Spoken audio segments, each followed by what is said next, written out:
Au dîner de famille, mes parents m'ont traité de « fardeau » après avoir dépensé 250 000 € pour eux. Sans un mot, je suis partie. 6 mois plus tard, mon père m'a appelé 20 fois. Ma mère a juste texté « Où es-tu ?» Mon nom est Éléonore. J'ai 27 ans. Devant ma famille réunie pour le dîner, ma propre mère m'a regardé droit dans les yeux et m'a traité de « fardeau ». J'étais figée. Après tout ce que j'avais fait, tout ce que j'avais donné, les 250 000 € versés pour les maintenir à flot, c'était donc tout ce que je représentais pour eux? Je ne me suis pas disputée. Je n'ai pas pleuré. Je me suis simplement levée et je suis partie. 6 mois plus tard, mon téléphone s'est mis à vibrer sans arrêt. 20 appels de mon père. Un simple texto de ma mère, « Où es-tu ?» Je savais ce qu'il voulait. Mais cette fois, les choses allaient être différentes. Si vous avez déjà eu l'impression que vos efforts n'étaient jamais reconnus par vos proches, alors vous comprendrez exactement ce que je vais vous raconter. Avant d'entrer dans les détails de cette histoire, j'aimerais beaucoup savoir d'où vous m'écoutez. Dites-moi dans les commentaires de quelle ville ou de quel pays vous regardez cette vidéo, et quelle heure il est chez vous en ce moment. C'est fascinant de voir à quel point notre communauté est étendue. Depuis que je suis petite, j'ai cru que l'amour pouvait s'acheter avec le succès. C'était une conviction silencieuse, une règle non écrite qui a dicté la plupart de mes choix de vie. Je suis graphiste, une créatrice qui a bâti sa carrière à partir de rien, ici à Lyon. J'ai travaillé jour et nuit, sacrifiant mes week-ends et mes soirées pour me faire un nom. Et j'ai réussi. À 27 ans, mon entreprise de design en freelance générait un revenu annuel de 350 000 €. Je créais des identités de marque pour des startups technologiques, des restaurants étoilés, et même des domaines viticoles de la région. Mon travail était ma fierté, la preuve tangible que j'avais réussi selon mes propres termes. Mais dans ma famille, ce succès avait un goût différent. Il était invisible, ou pire, insignifiant. Pour mes parents, Augustin et Perrine, le véritable succès avait un visage, celui de mon frère aîné, Thibaut. À 32 ans, il était conseiller financier au Crédit Agricole. Un emploi stable, un costume-cravate, une carte de visite respectable. Voilà ce qui comptait. Mon père, Augustin, tenait un petit garage automobile à Caluire et Cuire, une affaire de famille qu'il avait héritée de mon grand-père. C'était un homme de la vieille école, un artisan fier de son travail manuel, mais constamment inquiet pour l'avenir.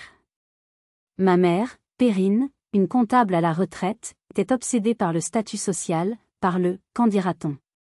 Pour eux, la carrière de Thibaut était un étendard, une validation de leur réussite en tant que parents. Mon travail, lui, n'était qu'un passe-temps, du dessin sur ordinateur. Pour tenter de gagner leur approbation, j'ai utilisé le seul langage que je pensais qu'ils comprendraient, l'argent. Au cours des 5 dernières années, j'ai injecté 250 000 € dans le foyer familial. J'ai payé l'opération du cœur de ma mère quand la mutuelle a fait des difficultés. J'ai financé la modernisation complète du garage de mon père, avec de nouveaux ponts élévateurs et des outils de diagnostic modernes, pour qu'il puisse rivaliser avec les grandes chaînes. J'ai même remboursé le prêt que Thibaut avait contracté pour une voiture de collection qui s'était avérée être un gouffre financier. Je me souviens d'un moment en particulier, il y a 4 ans.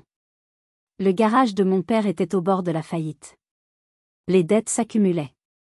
À cette époque, je venais de signer mon premier contrat majeur, une somme qui allait enfin me permettre de verser un acompte pour un petit atelier à la Croix-Rousse, mon rêve de toujours. J'avais l'argent sur mon compte, prêt à être transféré. J'ai vu le désespoir dans les yeux de mon père, la panique dans ceux de ma mère. Sans réfléchir, j'ai viré la totalité de la somme sur leur compte. Mon rêve pouvait attendre. Le leur ne le pouvait pas. Ils ont accepté l'argent. Il n'y a pas eu de grandes effusions, juste un « merci, c'est bien, ma fille » de mon père. J'ai enterré ma déception, me persuadant que mon sacrifice serait un jour reconnu. Je me suis trompée. Chaque repas de famille était une ode à la gloire de Thibaut. Ses primes, ses contacts, sa nouvelle voiture de fonction. Mes contrats, mes récompenses, mes créations qui s'affichaient dans tout Lyon n'étaient jamais mentionnées. J'étais la fille qui s'amusait bien, celle qui avait de la chance. C'était une torture silencieuse. Je donnais tout ce que j'avais, mon temps, mon énergie, mon argent, espérant un jour entendre les mots que j'attendais, nous sommes fiers de toi. J'avais cru que ces sacrifices finiraient par m'acheter une place dans leur cœur. Mais le dîner qui s'annonçait allait me prouver que j'avais seulement acheté un billet pour l'enfer de leur mépris. Le soir du dîner fatidique, l'air était doux, typique d'un début d'été à Lyon. La table était dressée avec le service en porcelaine que ma mère ne sortait que pour les grandes occasions. Et c'en était une, Thibaut venait d'être promu directeur d'agence. Une consécration, selon mes parents. J'étais arrivée avec une bonne bouteille de Saint-Joseph, épuisée mais sincèrement heureuse pour lui. J'avais passé la journée à finaliser une campagne pour un client important, et j'aspirais à un moment de détente en famille. Au début, l'ambiance était légère. Mon père a ouvert le vin, ma mère apportait son fameux gratin dauphinois. Mais très vite, la conversation a tourné, comme toujours, autour de Thibaut. Un directeur d'agence à ton âge, Thibaut, c'est exceptionnel, a commencé ma mère, les yeux brillants de fierté. Tu te rends compte, Augustin ? Notre fils a des gens sous ses ordres. Il prend de vraies décisions. Mon père a hoché la tête, un sourire satisfait aux lèvres. C'est du solide. Une carrière, une vraie. Pas comme ces nouveaux métiers où on ne sait même pas si on aura encore du travail le mois prochain. Son regard s'est tourné vers moi. Le sous-entendu était clair. J'ai senti la première pique, mais j'ai choisi de l'ignorer. J'ai souri et levé mon verre. Félicitations, Thibaut. C'est amplement mérité. Il a eu un sourire suffisant. Merci, petite sœur. Au moins, il y en a un de nous deux qui a les pieds sur terre. La deuxième pique. Cette fois, elle a touché sa cible. J'ai tenté de changer de sujet, de parler du dernier film que j'avais vu, du temps qu'il faisait. En vain. Ma mère est revenue à la charge. Éléonore, tu devrais prendre exemple. La sécurité, c'est ce qu'il y a de plus important. Ton père et moi, on s'inquiète pour toi. Je gagne très bien ma vie, maman. Je n'ai aucune raison d'être inquiète, ai-je répondu, essayant de garder mon calme. C'est là que Thibaut a décidé de porter le coup de grâce. Maman, papa, il faut que je vous dise. J'ai appris par un de mes contacts qu'Éléonore a refusé un poste en or. Un CDI de directrice artistique dans une grande agence de pub. Un salaire fixe, des avantages. Elle a tout refusé pour continuer ses gribouillages. Le silence est tombé sur la table. C'était un mensonge, ou du moins une vérité terriblement déformée.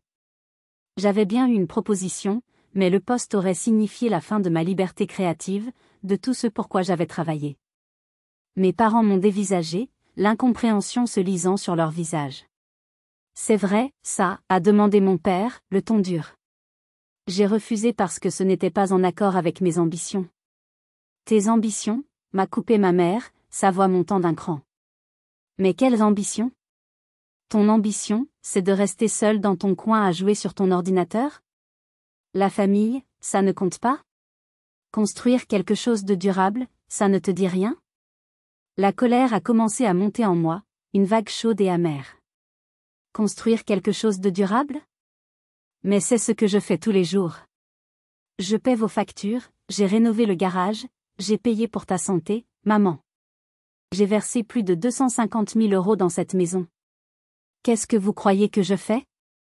Les mots sont sortis, crus, violents. Le silence qui a suivi était encore plus lourd. Le visage de ma mère s'est durci, ses lèvres se sont pincées. Elle a posé son verre si fort que le son a claqué dans la pièce. Puis, elle a prononcé les mots qui allaient tout briser. Ne déforme pas la réalité, Éléonore. Tu aides, c'est vrai. C'est ton devoir. Mais ne te prends pas pour ce que tu n'es pas. Avec ton indépendance, tes caprices, tes humeurs.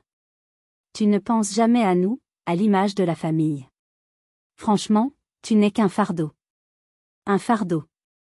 Le mot a résonné dans ma tête. Un écho infini. J'ai regardé mon père, attendant qu'il la contredise. Il a baissé les yeux sur son assiette. J'ai regardé Thibaut, espérant un signe de soutien. Il a simplement esquissé un sourire en coin, victorieux. À cet instant, ce n'était pas de la colère que je ressentais. C'était un vide immense. La prise de conscience que j'avais passé des années à essayer de remplir un puits sans fond. Mon amour, mon argent, mes sacrifices, tout avait été jeté dans le néant. Ma tentative désespérée d'acheter leur reconnaissance venait de s'effondrer. Je n'étais pas seulement blessée. J'étais anéantie. L'Éléonore qui s'efforçait de leur plaire est morte à cette table. Sans un mot, j'ai repoussé ma chaise. Le bruit a raclé le sol. J'ai pris mon sac, mes clés. Éléonore, où vas-tu? Arrête ton cinéma, a lancé ma mère. Je ne lui ai pas répondu. Je suis sortie de la salle à manger, j'ai traversé le couloir et j'ai ouvert la porte d'entrée. L'air frais de la nuit m'a frappé le visage. Derrière moi, la porte s'est refermée. Un chapitre de ma vie venait de se clore. Mais une guerre intérieure, une bataille contre mes propres doutes, ne faisait que commencer. Une fois dehors, le silence de la rue pavillonnaire de Caluire et Cuire m'a semblé assourdissant. Je suis montée dans ma voiture, les mains tremblantes sur le volant. J'ai démarré sans savoir où aller. J'ai roulé pendant des heures, traversant Lyon, longeant les quais du Rhône puis de la Saône, les lumières de la ville se reflétant sur mon pare-brise comme des larmes de néon. Les mots de ma mère tournaient en boucle dans ma tête. Un fardeau. Un fardeau. Un fardeau. Finalement, épuisée, je me suis arrêtée devant un petit hôtel sans prétention près de la gare de Perrache. J'ai pris une chambre, payée en liquide. Une fois à l'intérieur, je me suis assise sur le lit, dans le noir. Le vide que j'avais ressenti à table s'est transformé en une vague de panique. Une voix insidieuse a commencé à murmurer dans ma tête. Qu'est-ce que tu as fait? Tu as abandonné ta famille. Tu as tout gâché pour quelques mots. Peut-être qu'ils ont raison. Peut-être que tu es égoïste. Peut-être que tu aurais dû te taire. Je me suis recroquevillée, submergée par le doute. Étais-je en train de réagir de manière excessive? Étais-je la cause de tout ce drame familial? Cette nuit-là a été la plus longue de ma vie. Je me suis sentie complètement seule, à la dérive, comme si j'avais coupé les amarres qui me reliaient au monde. J'ai pleuré, non pas pour leurs paroles, mais pour la petite fille en moi qui avait passé sa vie à chercher une approbation qui ne viendrait jamais. Vers 3 heures du matin, à bout de force, j'ai fait la seule chose qui me semblait encore possible. J'ai appelé Clémence. Ma meilleure amie. Mon roc. Sa voix endormie a répondu à la deuxième sonnerie. Hello? Qu'est-ce qui se passe? Ma propre voix s'est brisée. J'ai tout raconté, les mots se bousculant, entrecoupés de sanglots. Elle n'a pas dit grand-chose. Elle a écouté. C'était tout ce dont j'avais besoin. Quand j'ai eu fini, il y a eu un silence, puis elle a simplement dit, « Ne bouge pas, dis-moi où tu es. » J'arrive. 1 heure plus tard, elle était là, avec un thermos de thé chaud et des croissants. Elle ne m'a pas jugée. Elle ne m'a pas dit ce que je devais faire. Elle s'est assise à côté de moi sur le lit et m'a prise dans ses bras. Sa présence a chassé les fantômes du doute. Ce n'était pas moi le problème. Je n'étais pas folle. J'avais le droit d'être blessée.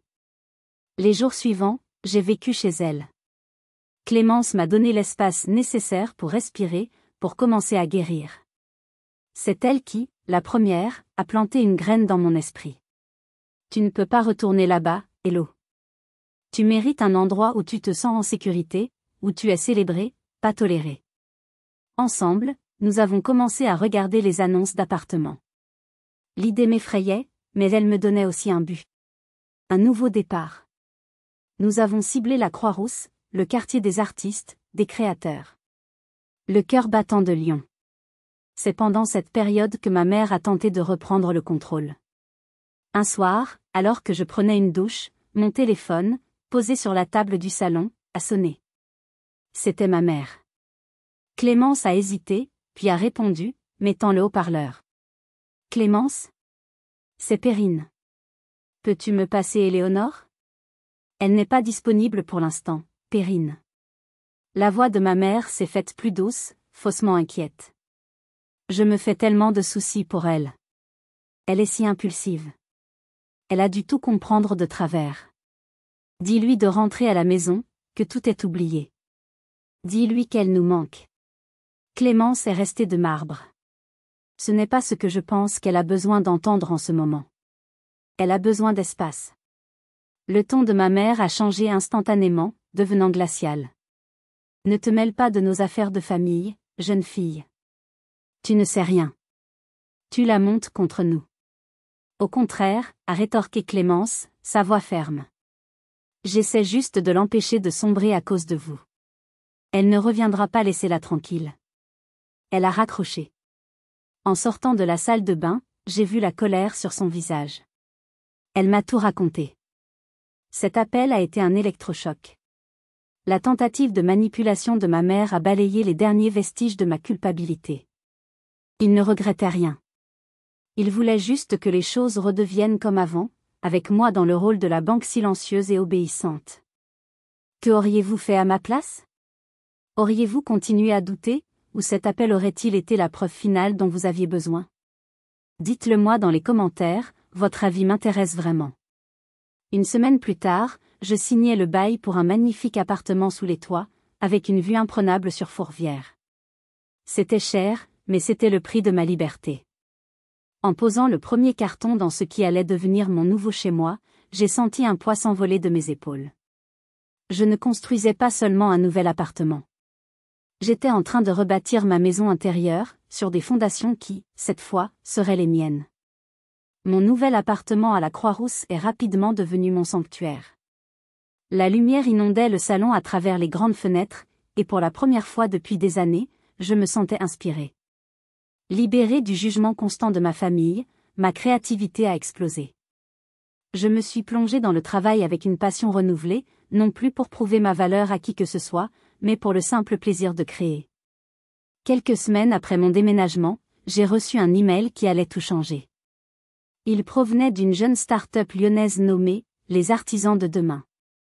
Leur projet était ambitieux et magnifique, créer une plateforme en ligne pour connecter les artisans traditionnels de la région, les soyeux, les potiers, les ébénistes à un marché international. Ils voulaient une identité de marque complète, quelque chose qui capture l'âme de Lyon, un mélange de tradition et de modernité. Ce projet a résonné en moi d'une manière profonde. C'était une ironie délicieuse, j'allais utiliser mes compétences, modernes, et, futiles, celles que ma famille méprisait, pour célébrer et préserver le patrimoine artisanal qu'ils prétendaient enchérir. J'ai travaillé sur ce projet jour et nuit. J'ai passé des heures dans les traboules du vieux Lyon, à m'imprégner des couleurs, des textures. J'ai rencontré des artisans, écouté leurs histoires.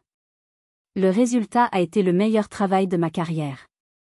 Le logo, le site web, l'application, tout était imprégné de l'essence de la ville. Le lancement de la plateforme a été un succès retentissant. Les médias locaux et nationaux en ont parlé. Le projet a remporté plusieurs prix de design. Et mon nom était partout. Du jour au lendemain, je n'étais plus seulement une graphiste freelance. J'étais devenue une référence dans le milieu de la tech créative à Lyon. Les contrats ont afflué. Des entreprises qui m'ignoraient auparavant se battaient pour travailler avec moi.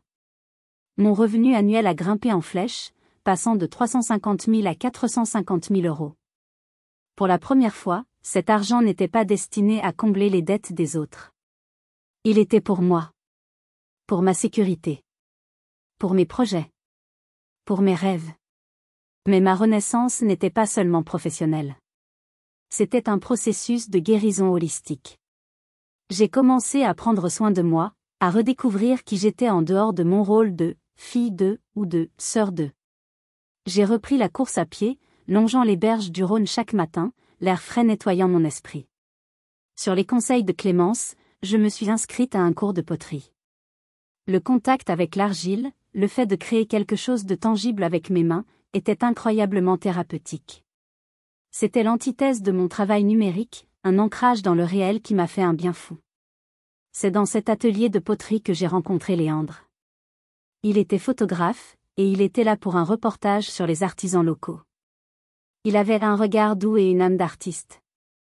Nous avons commencé à parler, d'abord de l'art, puis de tout et de rien. Avec lui, tout était simple, évident. Il ne m'a jamais demandé combien je gagnais.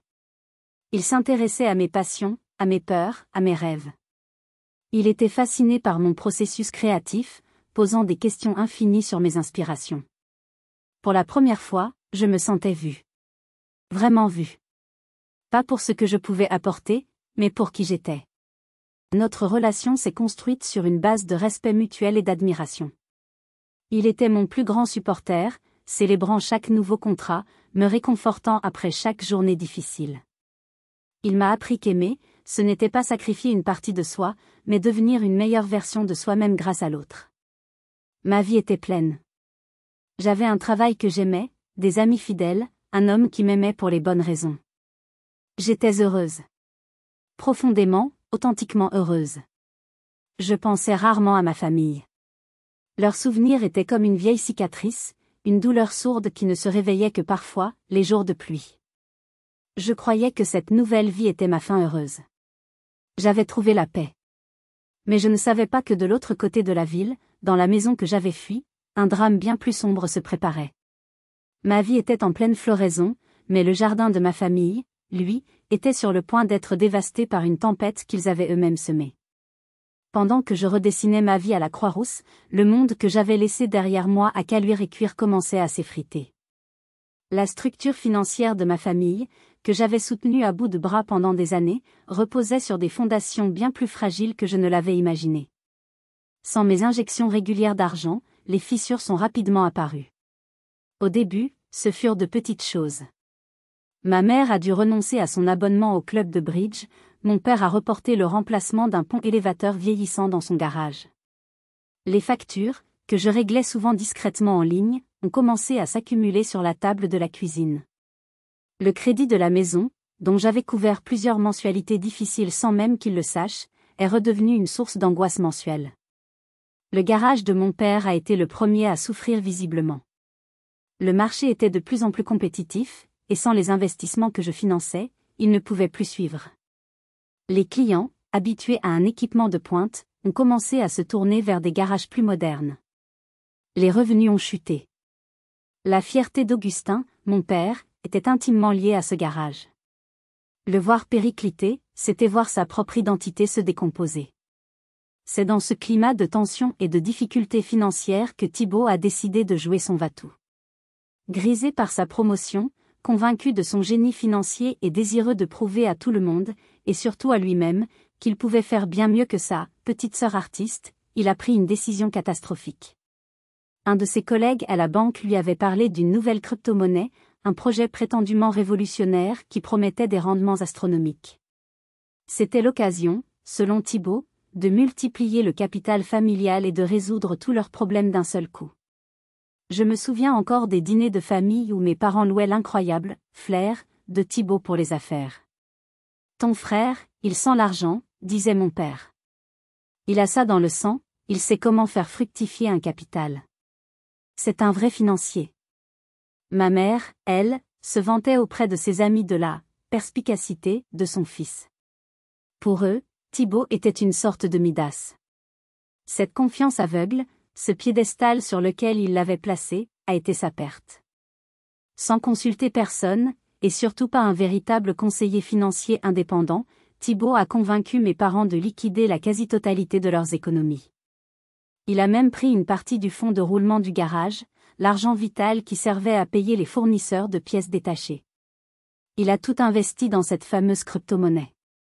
Il était euphorique, parlant déjà de la nouvelle voiture qu'il allait acheter, des vacances de luxe qu'ils allaient enfin pouvoir s'offrir.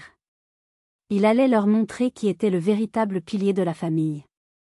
Pendant quelques semaines, le cours de la monnaie a grimpé. Thibaut paradait, montrant les graphiques sur son téléphone à chaque occasion. « Tu vois, maman ? J'avais raison. Bientôt, on n'aura plus jamais à se soucier de l'argent. » Puis, la bulle a éclaté. Du jour au lendemain. Sans avertissement. Le projet s'est révélé être une arnaque sophistiquée. La valeur de la crypto-monnaie s'est effondrée, tombant à zéro en l'espace de quelques heures. L'argent avait disparu. Tout. Les économies d'une vie de travail de mes parents. Le capital du garage. Envolé. La chute a été brutale, silencieuse et absolue. Le silence qui a suivi dans la maison de Caluire et Cuire devait être terrible. Plus de fanfaronnades, Plus de rêve de grandeur. Juste la réalité froide et dure de la ruine. La perte n'était pas seulement financière. C'était une humiliation profonde. Le génie de la finance s'était révélé être un amateur crédule. La fierté de mes parents, leur confiance aveugle en leur fils prodige, s'était brisée en 1000 morceaux. Le garage, privé de sa trésorerie, était désormais en soins palliatifs, les fournisseurs refusant de livrer sans être payés d'avance. Ils avaient perdu leur argent, certes. Mais ce n'était que le début de la descente aux enfers. Le pire était encore à venir, et il allait frapper Thibault là où il pensait être intouchable, sa précieuse carrière. La perte de l'épargne familiale a plongé Thibault dans une panique totale. Il n'était pas seulement confronté à la colère silencieuse de ses parents, mais aussi à la terreur de voir son image d'homme qui réussit s'effondrer. Pour lui, l'échec n'était pas une option. Poussé par le désespoir et une arrogance qui refusaient d'admettre la défaite, il a commis l'irréparable. Au bureau, pour tenter de rattraper ses pertes personnelles et de toucher des primes substantielles, il a commencé à prendre des libertés avec les règles. Il a falsifié quelques documents sur des dossiers de prêt, embellissant la situation financière de certains clients pour faire approuver leurs demandes et atteindre ses objectifs. Il pensait être plus malin que le système, que personne ne remarquerait ses petites optimisations. Il se trompait. Un audit interne de routine, totalement aléatoire, a mis le doigt sur une incohérence. Puis une autre. Les auditeurs ont tiré sur le fil et toute la pelote de mensonges s'est dévidée. La fraude était avérée. Dans le milieu bancaire, surtout dans une ville comme Lyon où tout le monde se connaît, la réputation est tout. La nouvelle s'est répandue comme une traînée de poudre. Thibault a été convoqué dans le bureau de son supérieur. Il a été licencié sur le champ, pour faute grave. Du jour au lendemain, le directeur d'agence prometteur est devenu un paria. Son nom était grillé dans toutes les banques de la région. Le costume de marque a été remisé au placard, la voiture de fonction rendue. Le monde qu'il avait construit, fondé sur les apparences et le statut, s'est écroulé. Après des semaines de recherches infructueuses, il a dû accepter la réalité. Personne ne voulait de lui. Humilié, il a fini par trouver un emploi à temps partiel comme caissier dans un supermarché Carrefour City, non loin de chez mes parents. L'ironie était cruelle. Lui qui se moquait de mon travail, précaire, se retrouvait à scanner des articles pour un salaire à peine supérieur au SMIC. C'est à ce moment précis que le destin, avec son sens de l'humour parfois macabre, a décidé de frapper un grand coup. Le magazine, Lyon Capital, a publié son dossier annuel sur les 30 talents de moins de 30 ans qui réinventent la ville. Et en page 8, il y avait un portrait de moi sur 2 colonnes. La photo me montrait dans mon appartement de la Croix-Rousse, souriante, entourée de mes créations. Le titre de l'article était « Éléonore, la designer qui donne des couleurs à la tech lyonnaise ». L'article détaillait mon parcours, le succès de la plateforme, les artisans de demain, et me citait parlant de passion, de créativité et d'indépendance. La scène qui a suivi, Clémence me l'a racontée plus tard, l'ayant apprise par une connaissance commune. Ma mère faisait ses courses dans le Carrefour City où travaillait Thibault. Elle est arrivée à la caisse, son caddie rempli de produits en promotion. Et c'est Thibault, son fils, le directeur déchu, qui a scanné ses articles. Au moment de payer, ma mère a vu sur le présentoir à journaux, juste à côté de la caisse, la couverture du magazine. Elle l'a feuilleté machinalement. Et elle est tombée sur mon visage. Clémence m'a dit que le témoin de la scène a vu ma mère blêmir. Elle a regardé la photo, puis son fils en uniforme de caissier, puis de nouveau la photo. Le contraste était brutal, insoutenable. Elle a payé en silence et est partie, laissant le magazine sur le tapis roulant. Pour la première fois de sa vie, elle ne pouvait plus se mentir. Le « fardeau » était célébré dans toute la ville, tandis que son « fils en or » scannait des boîtes de conserve. Le même jour, au garage, un client qui attendait sa vidange lisait le même magazine et a interpellé mon père. « Dites donc, Augustin, c'est pas votre fille, ça ? Quelle réussite ! Vous devez être fier. » Mon père a juste marmonné quelque chose d'inintelligible et s'est réfugié sous une voiture. Ce jour-là, ils ont compris. Pas avec leur tête, mais avec leurs tripes. Ils ont compris que l'argent que je leur donnais n'était pas juste un coup de main. C'était le pilier qui soutenait tout leur édifice. Ils ont compris que mon gribouillage avait plus de valeur, de substance et de réalité que la carrière en carton-pâte de leur fils. Ils avaient tout misé sur le mauvais cheval. Et maintenant, ils avaient tout perdu. Ils ont vu la vérité en face. Mais au lieu de l'accepter et de faire leur deuil, ils ont décidé de tenter une dernière action désespérée.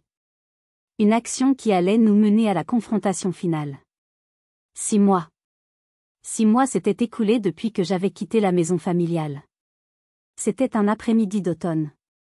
Le ciel était d'un bleu clair et froid, et les arbres du boulevard de la Croix-Rousse avaient revêtu leur couleur d'or et de pourpre. J'étais dans mon appartement, plongé dans une nouvelle maquette de site web, une tasse de thé fumant à côté de mon ordinateur. C'est à ce moment-là que mon téléphone a commencé à vibrer. Au début, je n'y ai pas prêté attention. Je l'ai mis en mode silencieux pour me concentrer. Mais les notifications continuaient d'illuminer l'écran. Un appel. Puis un autre. Et encore un autre. Intrigué, j'ai fini par regarder.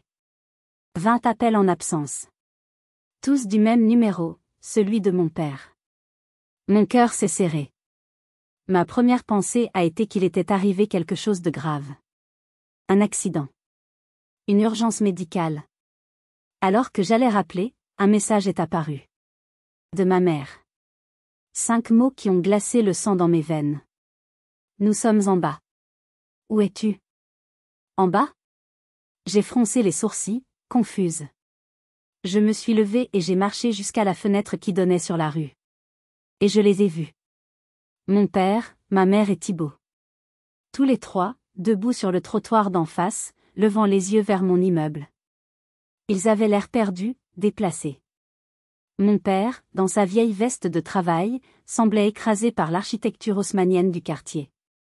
Ma mère serrait son sac à main comme une bouée de sauvetage. Thibaut, les épaules voûtées, donnait des coups de pied dans une feuille morte. Comment avait-il trouvé mon adresse? Probablement grâce à l'article de magazine. Une rage froide m'a envahi. C'était une violation. Ils avaient franchi une ligne. Mon sanctuaire était menacé. L'interphone a sonné. La voix du concierge, un homme charmant nommé Adam, a retenti. Mademoiselle Éléonore? Il y a votre famille en bas. Ils disent que c'est urgent et demandent à vous voir. Je leur ai dit que je devais vous annoncer d'abord. Ma gorge était sèche. Une partie de moi voulait lui dire de les renvoyer, de prétendre que je n'étais pas là. La petite fille en moi voulait se cacher sous le lit. Mais une autre voix, plus forte, plus calme, s'est élevée. La voix de la femme que j'étais devenue. Cette voix disait, non. Plus de fuite. Tu vas leur faire face. Mais selon tes propres règles. Adam, ai-je dit, ma voix étonnamment stable. Merci de m'avoir prévenu. Ne les laissez pas monter, s'il vous plaît. Dites-leur que je les rejoindrai dans 1 heure au café, le Lacet, de l'autre côté de la place. Entendu, mademoiselle. J'ai raccroché. J'avais besoin de temps. Pour me préparer. Pour me blinder. Je n'allais pas les laisser entrer dans mon espace, dans mon nouveau monde. Cette confrontation n'aurait pas lieu sur leur terrain, ni sur le mien. Elle aurait lieu en territoire neutre. Pendant l'heure qui a suivi, je n'ai pas bougé. Je suis resté debout près de la fenêtre, à les regarder attendre. Ils semblaient impatients. Mon père faisait les 100 pas. Ma mère regardait sa montre toutes les 2 minutes. Thibaut fumait cigarette sur cigarette. Les voir ainsi, vulnérables et à ma merci, ne m'a procuré aucune satisfaction. Juste une profonde et infinie tristesse. J'ai choisi ma tenue avec soin. Pas un tailleur de femme d'affaires, ni un jean décontracté. J'ai opté pour une robe simple mais élégante, des bottines plates. Je voulais leur montrer non pas ma réussite, mais ma sérénité. Je voulais qu'ils voient que je n'étais plus la jeune femme en quête de leur approbation. En prenant mes clés et en fermant la porte de mon appartement derrière moi, j'ai pris une grande inspiration. Mon cœur battait la chamade, mais mon esprit était clair comme du cristal. Je descendais les escaliers non pas pour une réunion de famille, mais pour un armistice. Pour signer la fin d'une guerre qui avait duré trop longtemps. Je ne savais pas ce qu'ils allaient me demander, même si je m'en doutais. Mais une chose était certaine. L'Éléonore fragile et avide d'amour qu'ils avaient chassée de chez eux 6 mois plus tôt n'existait plus. Celle qui allait s'asseoir en face d'eux était une étrangère. Et elle n'avait plus rien à leur donner. Si vous êtes arrivé jusqu'ici, laissez un commentaire pour nous dire ce que vous auriez fait à la place d'OP. Vous pouvez aussi écrire simplement le chiffre 1 pour montrer que vous suivez encore. Et dites-nous, vous regardez cette histoire depuis quelle région ou quel pays? Le café, le Lacet, était un de ces bistrots typiques de la Croix-Rousse, avec ses petites tables rondes, son sol en mosaïque et son atmosphère chaleureuse et bruyante. C'était un bouclier parfait. Le bruit des conversations et des tasses qui s'entrechoquent créait une bulle d'anonymat. Je les ai vus dès que je suis entré. Ils avaient choisi une table dans le coin le plus sombre. 3 ombres du passé assises en silence. Leurs visages se sont tournés vers moi quand je me suis approché. J'y ai lu un mélange d'espoir, de nervosité et de honte. Je me suis assise sans un mot, posant mon sac sur la chaise à côté de moi. Un serveur est venu prendre ma commande. Un expresso, s'il vous plaît. J'ai parlé calmement, en contrôle. Le silence s'est installé, lourd, inconfortable. C'est ma mère qui l'a brisé la première. Sa voix était plus douce, plus hésitante que dans mes souvenirs. Éléonore, merci d'être venue. J'ai hoché la tête, sans répondre. Je n'allais pas leur faciliter la tâche. On est dans une situation très difficile, a-t-elle continué, ses mains tordant la anse de sa tasse de café vide. Le garage, c'est très grave. Mon père a pris le relais, son ton bourru habituel teinté d'une note de désespoir que je ne lui avais jamais entendue. La banque nous menace. Ils vont tout saisir. Le garage, la maison, tout. On est au bout du rouleau. Je suis restée silencieuse, mon visage impassible. Je les ai laissés parler, dérouler le fil de leur malheur. Ils ont parlé des dettes, des fournisseurs, de la faillite imminente. Thibaut, lui, restait muet. Il fixait le fond de sa tasse comme si sa vie en dépendait, le visage blême. Son silence était plus assourdissant que tous les discours de mes parents. C'était l'aveu silencieux et pathétique de son échec total. Finalement, mon père a craché le morceau. On a besoin de ton aide, ma fille. On a besoin d'argent. Beaucoup d'argent. J'ai levé un sourcil. Combien? Il a hésité, puis a murmuré le chiffre comme s'il avait honte. 400 000 euros. 400 000 euros. Le chiffre a flotté entre nous. J'ai eu un rire bref, sans joie. Un son sec qui les a fait sursauter. 400 000 euros. Est-ce que vous vous rendez compte? Après m'avoir traité de fardeau, après m'avoir chassé, après des mois de silence, ils revenaient, non pas pour s'excuser, mais pour me présenter une facture. Une facture pour leur incompétence, leur orgueil et leur stupidité. Ma réaction? Ce ne fut certainement pas celle qu'ils attendaient. Laissez-moi voir si j'ai bien compris, ai-je dit, ma voix basse et tranchante comme une lame. Vous avez tout perdu. L'argent que je vous avais déjà donné, vos économies, le garage, à cause des décisions brillantes de Thibaut. Et maintenant, vous voulez que je signe un autre chèque pour éponger vos erreurs? Ma mère a eu un sursaut. Ne parle pas comme ça de ton frère. Ce n'est pas de sa faute. Ah non, ai-je rétorqué en me tournant vers Thibaut, qui s'est enfoncé un peu plus dans sa chaise. Ce n'est pas de ta faute si tu as joué l'argent de la famille au casino de la crypto-monnaie? Ce n'est pas de ta faute si tu t'es fait virer pour fraude? Le visage de mes parents s'est décomposé. Ils ne savaient pas que je savais. J'ai continué, ma voix montant en intensité, mais restant contrôlée. Et vous, ai-je dit en les regardant tour à tour. Vous qui m'avez toujours dit que mon travail n'était qu'un hobby. Vous qui m'avez dit que je n'étais qu'un fardeau. Vous osez venir ici et me demander une somme qui pourrait m'acheter un appartement?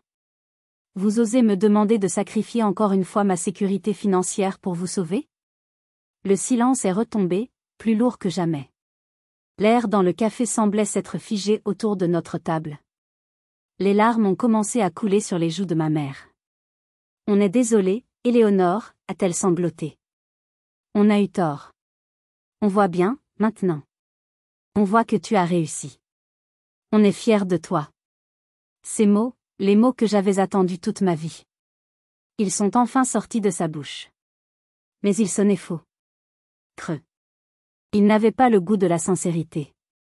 Ils avaient le goût du désespoir. Le goût d'un chèque de 400 000 euros. Était-il suffisant? Plus important encore, était-il sincère?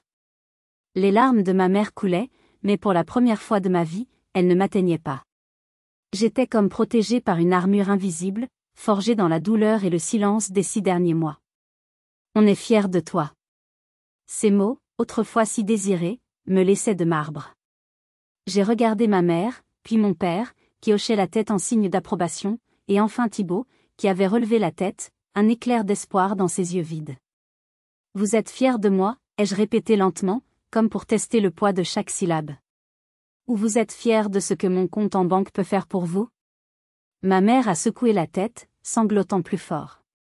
Non, non, ce n'est pas ça. On a compris nos erreurs. On a été jaloux. Jaloux de ta liberté, de ton succès. On a été stupide. Mon père a ajouté, sa voix rauque, ton frère a fait une bêtise, c'est vrai. Mais c'est notre fils. C'est ta famille. On ne peut pas le laisser tomber. On ne peut pas tout perdre. Il ne comprenait toujours pas. Il pensait que c'était une question d'argent, une question d'erreur à réparer. Il ne voyait pas que la blessure était bien plus profonde, qu'elle était incurable. J'ai pris une grande inspiration. Le moment était venu de leur dire la vérité. Ma vérité. Votre demande n'a rien à voir avec l'argent, ai-je commencé, ma voix calme et posée. Si le garage était en feu, je serais la première à appeler les pompiers. Si vous étiez malade, je paierais les meilleurs médecins. Mais là, vous ne me demandez pas de vous sauver d'un accident. Vous me demandez de payer la caution pour votre orgueil, votre aveuglement et votre mépris. Je me suis tournée vers mon père. Tu sais, papa, il y a 4 ans, le garage était déjà au bord du gouffre. Et j'ai tout donné. J'ai donné l'argent que j'avais économisé pour mon premier atelier. J'ai abandonné mon propre rêve pour sauver le tien. Et sais-tu ce que j'ai eu en retour? Un merci distrait et des années de critiques supplémentaires. J'ai déjà payé une fois pour ce garage. Je ne paierai pas une seconde fois. Le visage de mon père s'est figé. Je venais de toucher un point sensible, un souvenir qu'il avait sans doute choisi d'oublier. Puis, j'ai regardé ma mère. Et toi, maman? Tes excuses, elles arrivent 6 mois trop tard et 400 000 euros trop cher. Vous n'êtes pas désolé de m'avoir blessé. Vous êtes désolé d'avoir besoin de moi. Il y a une différence. Une différence fondamentale. Enfin, je me suis adressée à Thibaut.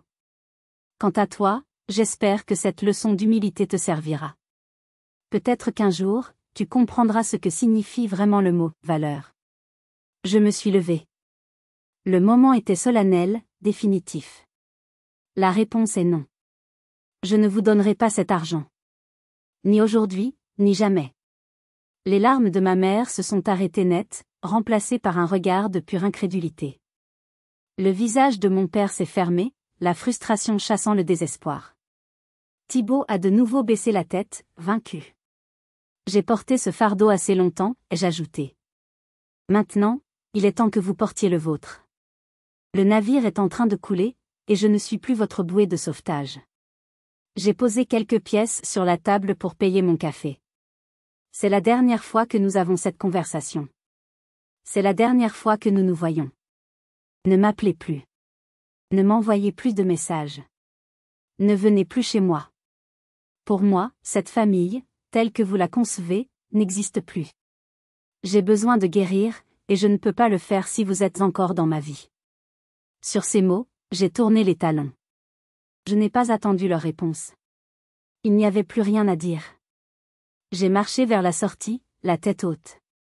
Le tintement de la cloche au-dessus de la porte a sonné comme le glas de mon ancienne vie.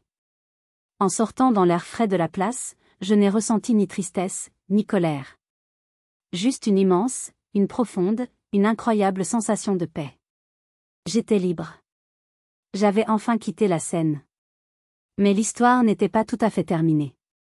Il restait un dernier chapitre à écrire, celui de leurs conséquences, et celui de mon avenir. Après cette confrontation au café, un silence total s'est installé. Conforme à ma demande, ils n'ont plus jamais tenté de me contacter. J'ai appris la suite des événements par bribes, par l'intermédiaire de Clémence, qui l'entendait elle-même de connaissances communes. C'était comme regarder un film lointain dont je connaissais les acteurs. Le garage n'a pas survécu. La banque a procédé à la saisie, et le bâtiment qui avait appartenu à ma famille pendant 2 générations a été vendu aux enchères. Il a été racheté par une chaîne de réparation rapide qui l'a démoli pour construire un centre moderne et impersonnel. Mon père a perdu plus qu'un commerce, il a perdu son héritage, son identité. Pour éviter la saisie de la maison, mes parents l'ont vendue en catastrophe. Ils ont quitté la maison de Caluire et Cuire, celle où j'avais grandi, remplie de souvenirs doux amers. Ils ont emménagé dans un petit appartement de location dans une banlieue lointaine de Lyon, un endroit sans charme et sans histoire. Ma mère, qui avait toujours été si fière de son intérieur, devait maintenant vivre dans un espace qu'elle n'avait pas choisi. Quant à Thibaut, sa chute a continué. Le travail de caissier ne suffisant pas à payer ses dettes, il a pris un 2e emploi comme chauffeur-livreur pour une plateforme de repas à domicile. L'homme qui se voyait au sommet du monde passait désormais ses soirées à sillonner la ville sur un scooter, un gros sac carré sur le dos, pour livrer des pizzas. Parfois, en entendant le bruit d'un scooter de livraison dans ma rue, je ne pouvais m'empêcher d'avoir une pensée pour lui. Pas de la pitié, ni de la satisfaction. Juste une sorte de constat triste sur la fragilité de l'orgueil humain. Pendant ce temps, ma propre vie s'épanouissait de la plus belle des manières. Léandre et moi avons emménagé ensemble. Notre amour était une évidence, une force tranquille qui me nourrissait chaque jour. Ma carrière a continué de prospérer. Avec l'argent que j'avais gagné, et que j'avais refusé de leur donner, j'ai réalisé mon plus vieux rêve. J'ai acheté un magnifique atelier d'artiste au cœur de la Croix-Rousse, avec une immense verrière et des murs en pierre. C'était mon lieu, mon royaume. Le symbole ultime de mon indépendance et de ma résilience. Chaque matin, en y entrant, je me sentais reconnaissante. Reconnaissante d'avoir eu la force de dire non. Avec le recul, je vois toute cette histoire non pas comme une tragédie, mais comme une leçon nécessaire. Une leçon douloureuse, mais libératrice. J'ai passé des années à essayer de prouver ma valeur à des gens qui étaient incapables de la voir. J'ai cru que l'amour et le respect étaient des choses qui se méritaient, qui s'achetaient à force de sacrifices. J'ai appris à mes dépens que l'amour inconditionnel, le vrai, ne demande pas de renoncer à qui l'on est. Au contraire, il nous aide à le devenir. Couper les ponts avec ma famille n'a pas été une perte. Ce fut un acte de préservation. L'acte le plus sain et le plus aimant que je pouvais faire pour moi-même. J'ai appris que ma valeur ne réside pas dans mon utilité pour les autres, ni dans le solde de mon compte en banque. Elle réside dans ma capacité à être fidèle à moi-même, à mes passions, à mes valeurs. J'ai appris que les frontières que nous posons ne sont pas des murs pour exclure les autres, mais des fondations pour nous construire nous-mêmes. Mon histoire est peut-être extrême, mais je sais que le sentiment de ne pas être vu, de ne pas être apprécié à sa juste valeur, est universel. J'ai choisi de me choisir, et ce fut la décision la plus difficile et la plus importante de ma vie. Et vous? Avez-vous déjà dû faire un choix difficile pour vous préserver? Avez-vous déjà ressenti ce moment où vous avez su que vous deviez vous choisir avant tout le reste? Partagez votre histoire, vos pensées dans les commentaires ci-dessous. Vos expériences sont précieuses et nous rappellent que nous ne sommes pas seuls dans nos combats. Si cette histoire a résonné en vous, n'hésitez pas à laisser un pouce bleu pour la soutenir et à vous abonner pour ne pas manquer les prochaines.